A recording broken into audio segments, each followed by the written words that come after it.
19 सितंबर को सिंगर जुबिन गर्ग की मौत से पूरा देश सदमे में था। असम में उनकी एक आखिरी झलक पाने के लिए सड़कों पर उतर आए थे लोग। Zubeen north east India festival के लिए सिंगापुर गए हुए थे, जहां उन्होंने वाटर एडवेंचर एक्टिविटी में हिस्सा लिया था। दावा किया गया कि उनकी मौत स्कूबा डाइविंग के दौरान एक हादसे में हुई, लेकिन बाद में कई और खुलासे हुए। इस मामले में गिरफ्तार किए गए उनके साथी सिंगर ने दावा किया कि जुबिन के मैनेजर सिद्धार्थ शर्मा और इवेंट ऑर्गेनाइजर श्यामकनु महंत ने उन्हें जहर दिया था। हालांकि इस मामले में अभी जांच चल रही है, तो हम इसकी बात आज क्यों कर रहे हैं?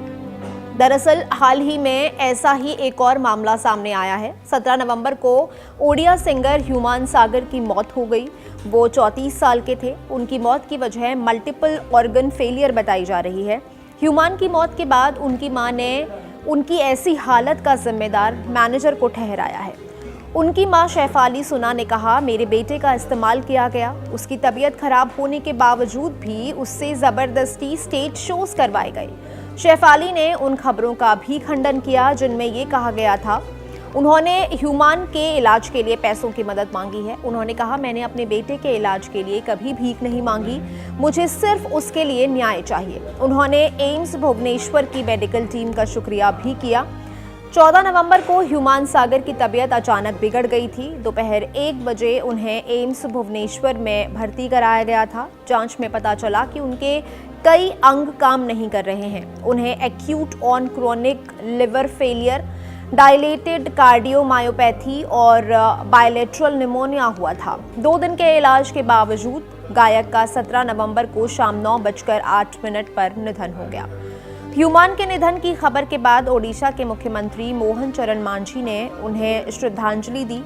अपने एक्स अकाउंट पर उन्होंने लिखा, ये जानकर अत्यंत दुख हुआ कि ह्यूमान सागर अब इस दुनिया में नहीं रहे।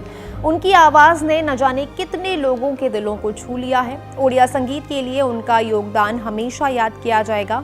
मैं उनकी आत्मा की शांति के लिए प्रार्थना करता हूं और इस कठिन समय में उनके परिवार के प्रति अपनी संवेदनाएं व्यक्त करता हूं। ह्यूमान का जन्म 25 नवंबर 1990 को टिटलागढ़ में हुआ था। उनके दादाजी एल्बम्स बनाते थे। उनके माता पिता भी सिंगर्स हैं। 2012 में human singing reality show voice of Odisha season 2 के विनर बने थे। यहीं से बॉलीवुड में उनकी एंट्री हुई। 2015 में उन्होंने इश्क तू ही तू गाने से प्लेबैक सिंगिंग की दुनिया में कदम रखा। वो गाना लोगों के बीच खासा पॉपुलर हुआ। लव सॉन्ग्स हों या हार्ट ब्रेक सॉन्ग्स, उनकी आवाज़ सब तरफ छा गई। अगले 10 सालों में उन्होंने लगभग 150 फिल्मी गाने और 200 गाने एल्बम के लिए गा लिए थे। 2019 में उन्होंने कुछ समय के लिए राजनीति में भी कदम रखा। वो बीजू जनता दल से जुड़े। 2010 से 2020 के बीच वो ओडिया सिनेमा का एक अहम हिस्सा रहे। हम ह्यूमान को श्रद्धांजलि अर्पित करते हैं।